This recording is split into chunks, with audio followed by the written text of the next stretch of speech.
Bismillahirrahmanirrahim. I am Dr. Muhammad Adnan, working as Assistant Professor in the Department of Physics, Kohat University of Science and Technology. I welcome you to the course PHY 481 Plasma Physics. It is the 17th lecture of this course, and today we'll be talking about the trajectories of charged particle in non-uniform E field and uniform B field. First, I will give the learning objectives. At the end of this lecture, the student will understand the motion of charged particle in an inhomogeneous E field. Also, they will be able to understand how the inhomogeneity of the electric field modify the guiding center drift.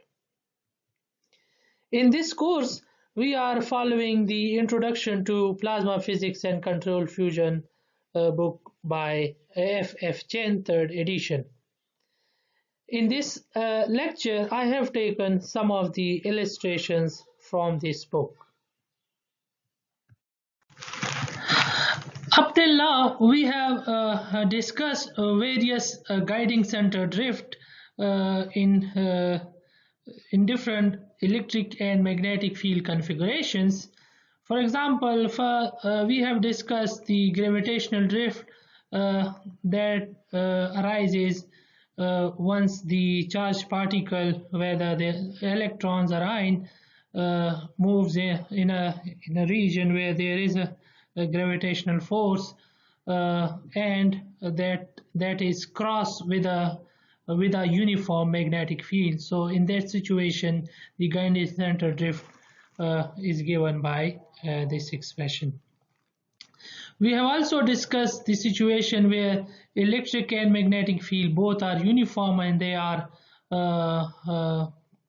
applied perpendicular to each other, where charged particles are moving. So in that situation, the charged particle will gyrate because of the Lorentz force, and it will experience the guiding center drift, that is E cross B divided by B square. Then we have introduced the inhomogeneity in the magnetic field profile, and that gives rise to grade B drift, and that arises when we have gradient in the magnetic field strength. If you remember, we have discussed that once there is a gradient in the y direction, so there will be the experience of force. We have discussed this situation as well. Also, we have seen the guiding center that arises once there is a curvature in the B field lines. So in that situation, there will be a centrifugal force, and as a result, there will be a guiding center drift that is given by the curvature drift. So in this situation, in the second case, the E cross B drift, where E and B both are uniform, here the magnetic field is there, but there exists a gradient in the magnetic field. Here again, there is a change in the magnetic field strength. Here we have B field and we have a gravitational force. But in this lecture, for the first time, we'll be talking about the inhomogeneity of the electric field, which we haven't discussed previously. So in this lecture, we'll see how the inhomogeneity of the electric field changes or modifies the guiding center drift. We have already discussed the inhomogeneity in the B5 field give rise to these grade B drift and curvature drift, but now we will see how the electric field inhomogeneity change the profile of the guiding center drift. So we will see these things in this lecture. So to understand the trajectory of the charged particle in the presence of non-uniform electric field, and there is also a uniform B field. So for that to understand, consider a particle of mass m and charge q moving with the velocity v in a uniform magnetic field B and a non-uniform electric field.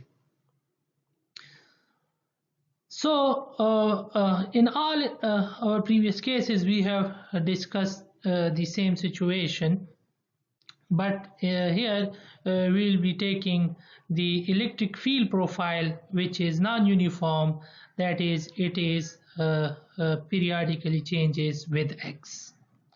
Now it is important that we'll be going through the non-uniform E field in this lecture, having two parts. In the first part we are considering the electric field to be x dependent, that is that E naught periodically changes with x.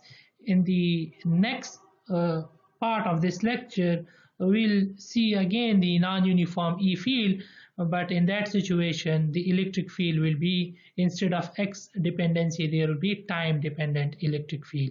So we will cover both of this situation where a uniform B field is applied along with the non-uniform E field, but in that non-uniform E field we have these two situations. First is that electric field depends upon x, and in the second part of this lecture we'll take again the electric field to be inhomogeneous, but that will be varying with time. So we have considered a charged particle moving with the velocity v in a region where there is a uniform B field and an electric field which is inhomogeneous, and the profile is given by this equation, that is the electric field is applied in the x direction such that it is changes with x x. So that charged particle which is moving with the velocity v in a region where magnetic field is applied, like the previous cases, we are considering the magnetic field as homogeneous and directed along the z-axis. So electric field is applied along axis, so the two field E and B are cross fields. So the equation of motion for that charged particle having mass m and charge q can be expressed like this. It is important that the velocity is having three components, that is it is moving with vxi, vyj plus vzk. So this is the velocity of that charged particle moving in a region where uniform B field is applied cross with E field which is x dependent. So we need to solve this equation of motion in order to understand the motion of charged particle having this non-uniform E field and uniform B field. So for that we need to find out the V cross B, and then we need to write this in scalar form, that is this is the x component of this equation of motion, this is the y component, this is the z component. As one can see that the electric field is applied only in the x direction, so the x component, the electric field is in the x component of this equation of motion. The y component is having this vxb times q, and as there is no accelerating mechanism applied along the field, along the magnetic field direction, so V cross B in the z coordinate is 0. So that means that is we need to solve these three equations in order to understand the trajectory of the charged particle like we have done in the previous cases. So the simplest one is the z component of this equation of motion, which is m vx dot equal to 0. So we need to integrate this twice in order to find out the velocity and also the instantaneous displacement along the magnetic field direction which is applied along the z-axis. So if we integrate this once, this will give us vz naught, and that vz naught is unaffected. That is the z component of the velocity will remain the same because the magnetic force, which is homogeneous, will not accelerate a charged particle parallel to the B, and there is no electric field, which we have understand in our previous lecture that electric field accelerates the charged particle. So electric field is not there along the z coordinate, so that the z component of the velocity is unaffected. Again, we need to integrate this Vz. We can write this Vz as dz over dt, and then if we integrate, so that there will be the integration constant z naught. Let's say that the charged particle enters that region where non-uniform E field, a one-dimensional field, and a uniform B field is applied. It starts with z naught, so that the z is equal to vz naught t plus z naught. So from this equation, it is clear that the z component or we can say the position of the charged particle along the magnetic field direction changes linearly with time. That is, it will not accelerate, but it will be, the charged particle will be moving with a constant velocity vz naught. So after the z component, the solution of the equation of motion from the z component, we will be left with the two equation. If you remember, when we were discussing the E cross B drift, so there we have solved this coupled equation. As I told you that the x component, the solution of this will give us Vx as we have done here for the z component. So this will give us Vx, but this depends upon Vy, which is again unknown. So this is a coupled, these are coupled equation. So there we have solved these two coupled equation, and we have managed to obtain equation of circle from these two equations. So we'll be doing the same thing, but if you remember, there this Ex, the electric field profile, was uniform, and that was QE, that force was QE, that is E was uniform. But today, as we are considering non-uniform E field, so this Ex is not uniform, that is, we cannot take out of this integral once we are solving these two equations, but rather we need to put this electric field, which is E naught cos of kx, that is, this changes with x. So in this lecture, we'll see how one can solve the coupled equations that we have already solved, but when the electric field was homogeneous. This time it is non-uniform. So in the presence of non-uniform E field, how one can solve the same set of coupled equation to obtain the guiding center drift for the charged particle. So in this lecture, we'll proceed with these two equations, and this is already done in the previous cases. That is, the z component will not be affected due to the inhomogeneity of the E field, as the electric field is applied along x-axis in the charged particle. The motion of the charged particle along the magnetic field will not be changed, but the effect of this periodic electric field lies in these two coupled equations. So we'll see this there.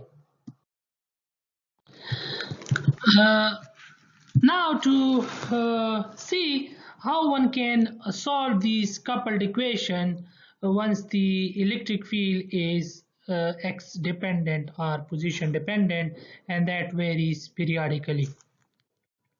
By the solution, we mean that we need to find out the Vx and Vy from these two equations. So, in order to solve these two coupled equations, one way is to differentiate this equation with respect to time one, so that this will be Vx double dot, and this term will go to 0 once we differentiate with respect to time, since this is constant magnitude, and this Ex is inhomogeneous in x, but it doesn't depends upon time, so that the differentiation will be 0, and we will be left with qb, and here we'll be getting vy dot. So vy dot is here, so we can use that vy dot over there, so that we'll be left with vx double dot equal to, the m can be shifted to the other side. This term is already 0, as I told you, so we'll be left with qb divided by this m, and then we will be having vy dot. So if we use this vy dot from this expression, that is vy dot will be equal to minus qb divided by m into vx, so that this vx double dot will be having this qb divided by m 2 times, so that this will be square, and there will be a minus sign while putting the value of vy dot from the second expression. So this is like the previous equation that we have discussed, that it is similar to the simple harmonic equation, that is x double dot equal to minus omega square x. So here this equation, instead of x, this is in vx double dot equal to minus omega square vx. So the electric field is inhomogeneous, but it is applied along x, so that the charge particle motion along x with respect to the gyration remains the same as it was in the case of uniform E and B field. The effect will be appearing in the Vy equation, so that we can see. So we can say similarly, now we will be differentiating this equation with respect to time, so that we'll be having Vy, that is the definition of qb over m. We know that this is the cyclotron frequency, so instead of writing qb divided by m square, we can write omega c square. So now differentiating the second equation with respect to time, so we'll be having v double dot of y, and this m will be shifted to the other side, minus qb divided by m, and we'll be having Vx dot. So now we'll be using that Vx dot from the upper equations, that is V dot of x is equal to q over m into Ex, and then plus qb over m, and then we have Vy. So we'll be having these two terms now.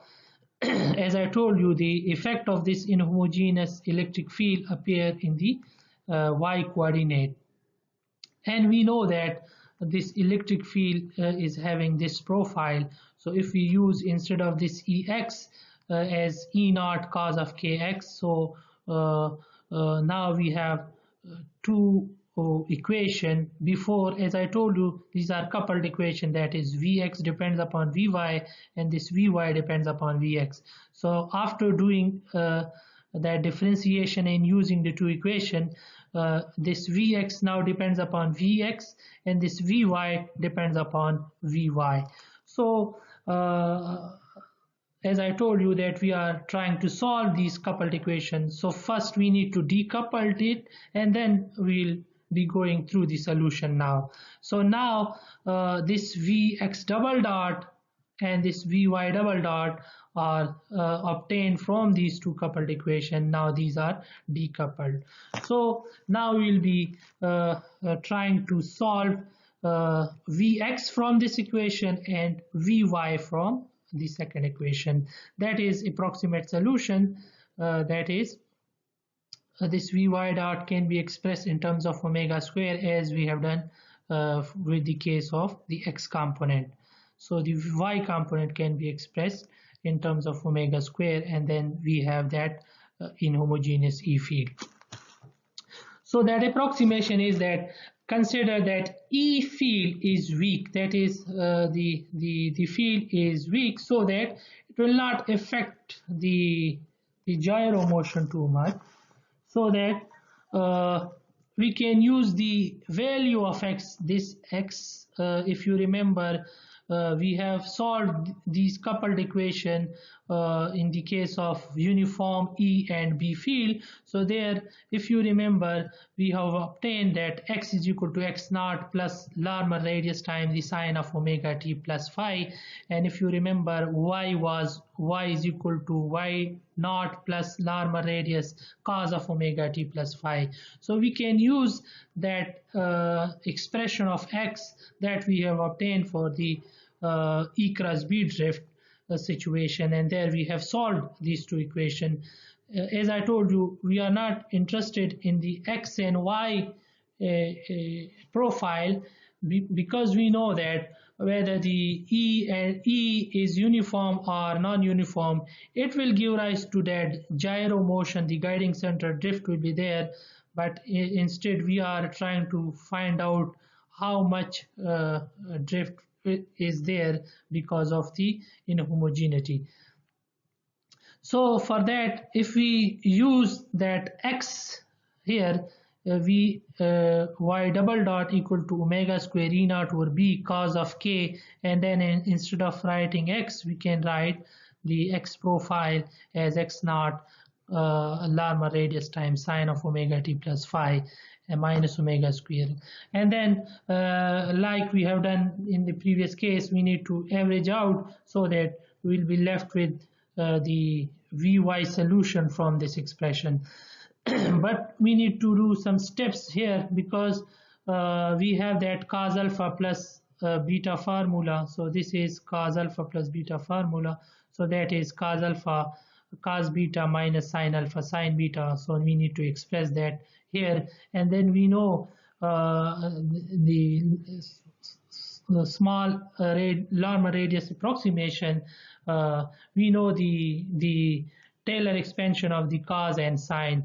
Cos is 1 times, and then the sine start from 0 plus the first term, and or we can say that we can expand using the Taylor series, so that we'll be getting the two expressions. So we can use these two over here, so that we need to find out the solution of this part, so that we'll be able to find out the solution Vy, and then as I told you, the x component remains the same. That is, it is the same as in the case of uniform E and uniform B field situation. This equation is changed, so that change gives rise to this term, and if you want to solve using the Taylor series, that can take this form. The cos alpha plus beta form is now, it can be expressed like this using the equation given on the previous slide. So after 2-3 steps, one can find out that solution, and we'll be able to find out the Vy from the above expression as minus E naught over B cos of kx naught minus 1 over k square Larmor radius square. So if you remember, this is the same E over B form that we have obtained in the case of uniform E and B, but instead of that uniform E, now we have E naught cos of kx naught, and that varies with x, so that we are left with this type of guiding center drift, and that will be the Y profile. As I told you, the X solution is the same as in the case of uniform E and B field, so that this gives rise to 0 over there. Now, the drift is along the y direction and the usual drift discussed earlier. So, if we express this in the general form, instead of writing this b as b sub x and this e as e sub x, having value e naught cos of k times x, and that x varies like this in this small Larmor radius approximation. So if we compare this E cross B drift with the situation where we have discussed uniform E and B field, so in the case of uniform E and B, we have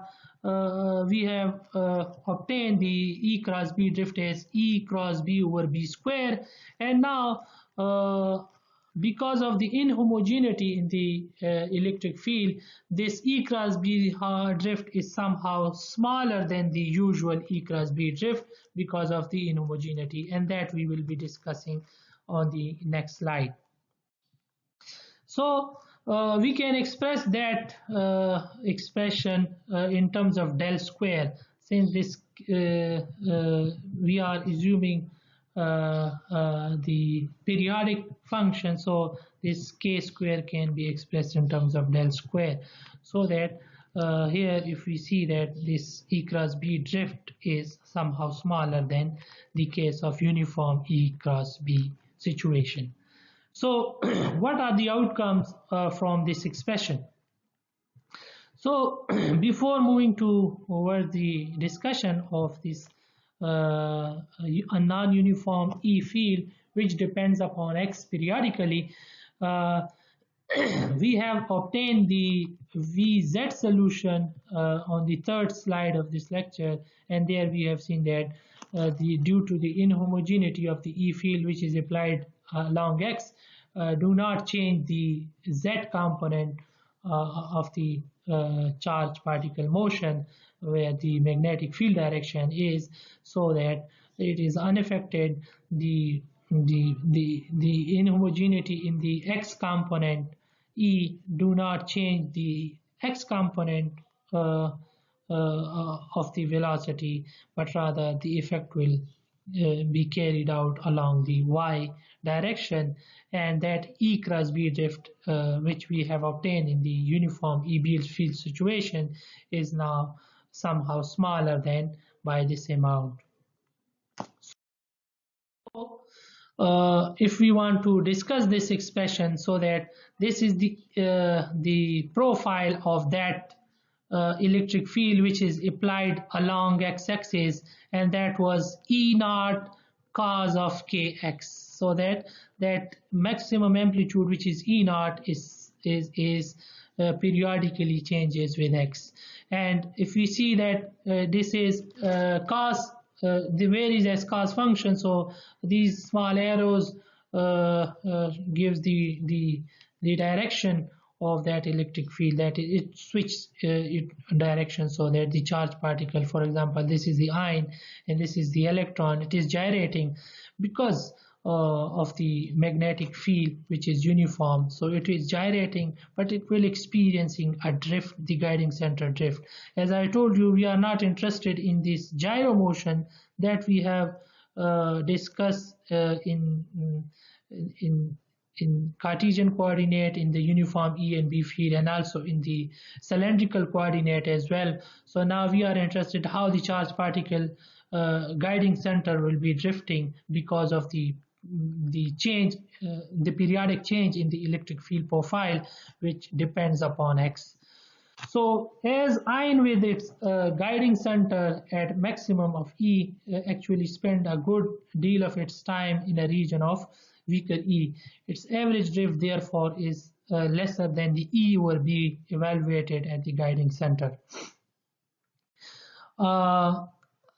Generally, we know that this effect of the non-uniform E field effect is known as the Larmor radius effect. So those charged particles are those species with a large Larmor radius will be affected more by this situation.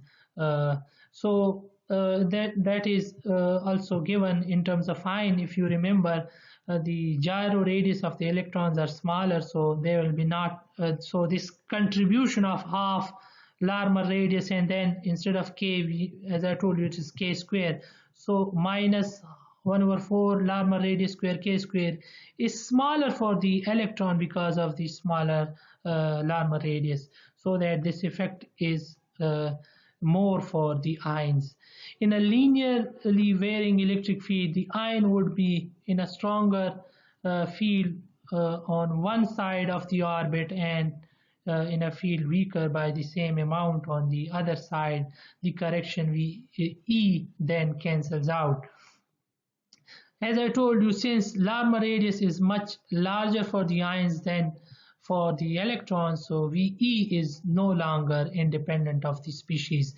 As I told you, this in the uniform E and B field, this half Larmor radius square k square or del square is not there once the E is uniform.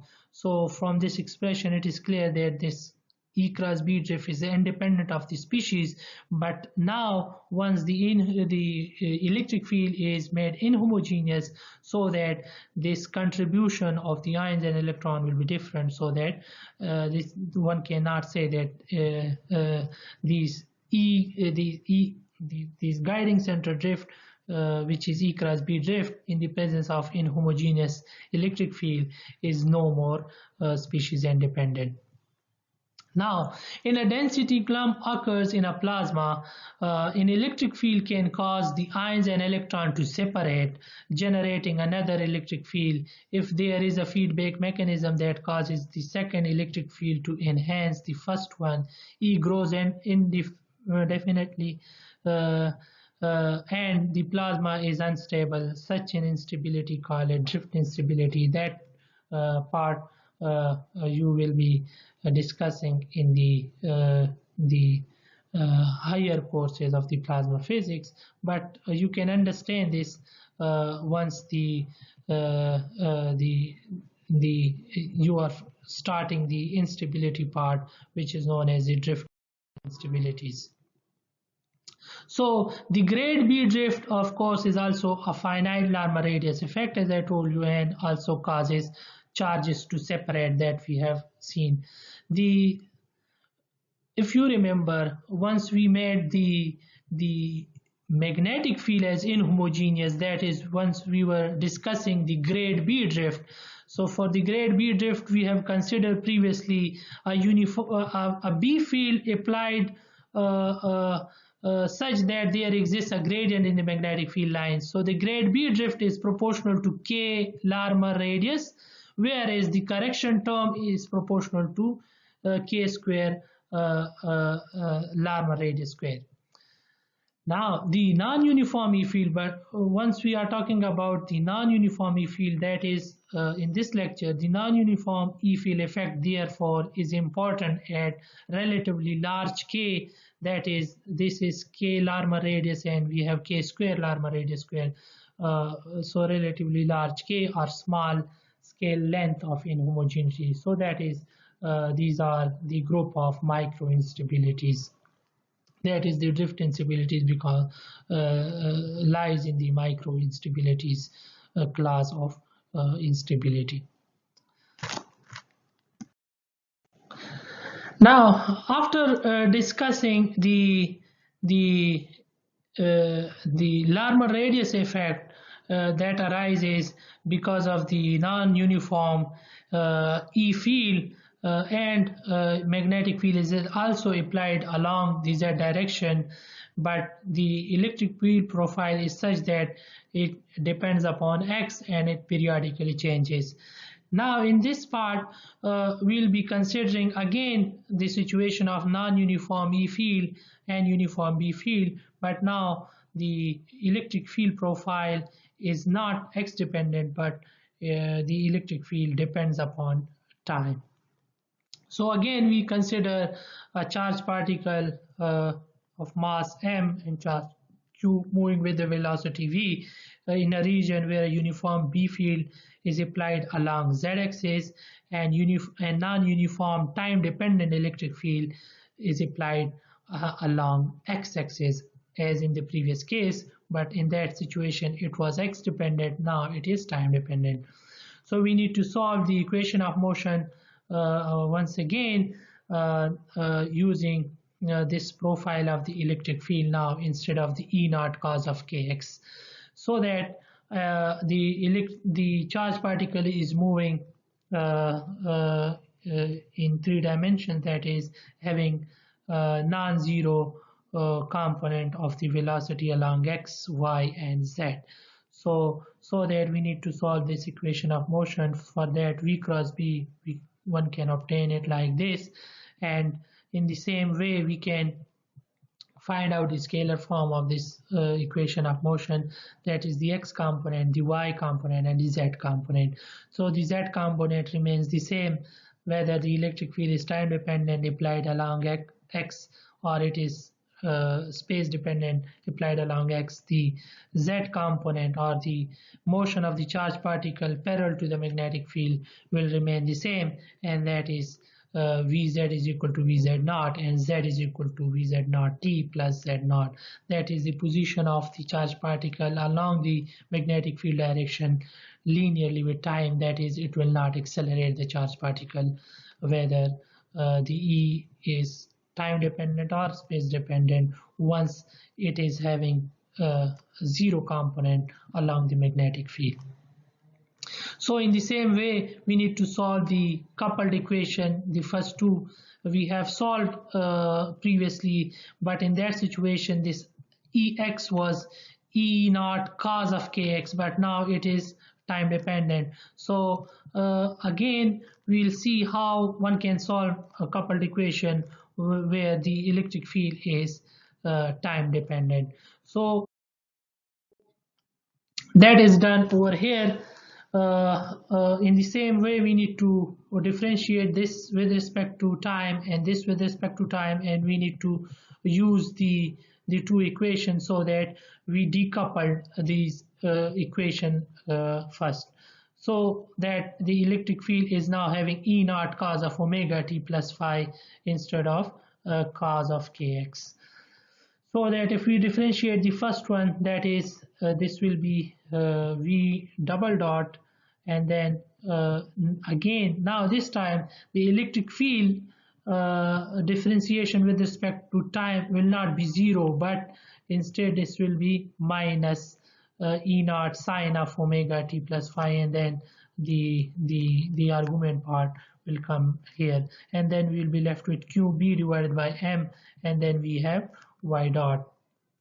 So if we simplify this and defining the cyclotron frequency, we'll be left with Vx double dot depends upon Vx, now having the profile of the electric field as well. And similarly, we differentiate the second equation so that to make it decoupled, so that we left with Vy double dot that depends upon Vy, and the profile is there as well. So the first conclusion is that once the electric field is time dependent, the effect comes in the y part and the x part remain the same. But now both of these two equations, this one and this one, both contains the E naught cos or E naught sine part in both of these equations. So now the guiding center drift will be having two components, one along x and one along y, and we need to solve those two components and the role of those two components. So this is the y double dot in terms of cyclotron frequency, and this is Vx double dot in terms of cyclotron frequency. So the simplest way to solve it, that we need to define this term which arises because of the differentiation of the electric field here, and we need to put that back over there. So if we define Vp as minus omega E naught sine of omega t plus phi, this term as Vp, by P we mean the polarization, will be defining it, and then the y component, the term in the y component is the same as we have discussed previously, but that is non-uniform E field, but that was kx instead of omega t. So if we define Vp here so that this Vx double dot will be equal to minus omega square because of this term Vx and then minus Vp square, this term. And in the y component, this Vy double dot can be expressed in terms of this thing if we define it as Ve, so that the two equation will take this form. Now we know that the solution without this Vp and Ve, the uniform E and B situation was Vx double dot equal to minus omega square Vx and Vy double dot is equal to minus omega square Vy, similar to the simple harmonic situation, that is uniform E and B situation. So in that situation Vx was V perp or the normal component cos of omega t plus phi, and Vy was V per sine of omega, so that the two will adds up due to that gyro motion situation.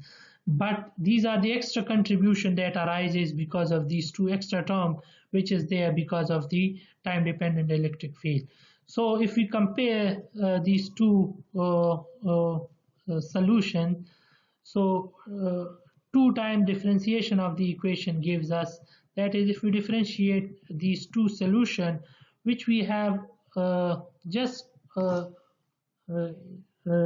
taken from the previous lectures, that is if we make this Vp and Ve 0 so that Vp Ve will be 0 and we'll be left with this part, and this part gives you this solution, this part gives you this solution, and these two part will be added to that solution, so that if we differentiate the two we'll be getting these two equations. So now we can directly compare the two yellow part, that is Vx double dot can be compared with this one and Vy double dot can be compared with that one, so that under this situation, that is the frequency of the electric field at which it changes is smaller than the cyclotron frequency, that is we need to compare this two equation under this condition. Omega represents the frequency of the electric field at which it oscillates in time, that is periodically changes the magnitude, the maximum amplitude of the electric field. So if we apply this condition approximation to these two equations,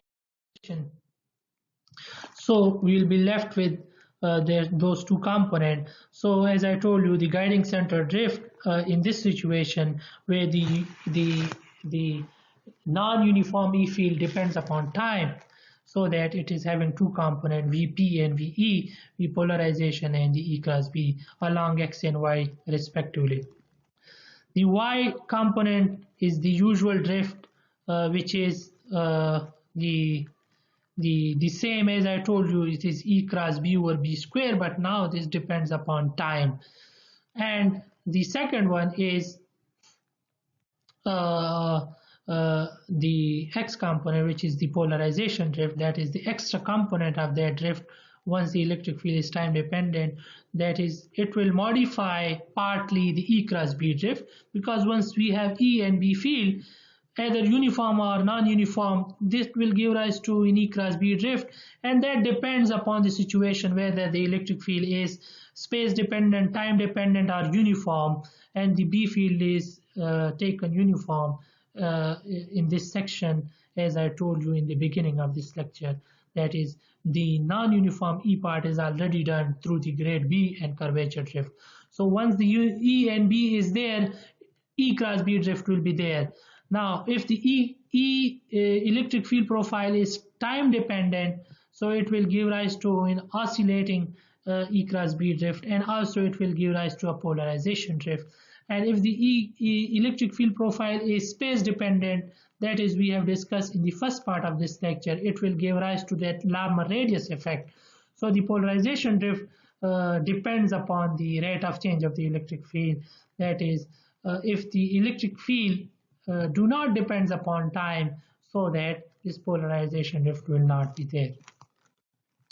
So due to that polarization, it will give rise to a transfer current that is given by these two, by this expression, that is NeVi ion, and for the electron. So that polarization drift is given by this expression. So with this, I thank you for your time.